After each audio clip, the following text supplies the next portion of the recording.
হে সভ্যতা, তুমি ঘুরে দাঁড়াও। আঁধারের কূপ থেকে উঠে আসা আজিকের আলোকিত এই পৃথিবীর রূপ। নিবিড়ভাবে মিশে আছে এতে অগণিত মানবের সীমাহীন শ্রম, সাধনা, বিশ্বাস, ভক্তি, প্রেম আর আরাধনা।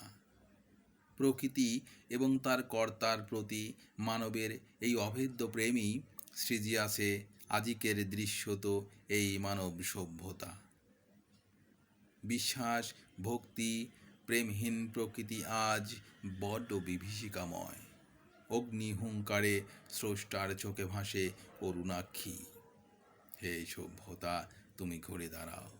তোমার পুষ্পিত হাতখানি বাড়িয়ে দাও, ভালোবেসে তুলে নাও প্রেমের প্রদীপখানি। মিথ্যার জোয়াল ছেড়ে সত্যের হাল ধরে জেগে ওঠো প্রেমে, ভালোবাসায়। নতুবা করোনার চপেটাঘাতে, হিংস্র থাবায় তোমাকে নিশ্চিহ্ন করা হবে এই বিশ্বধরায়।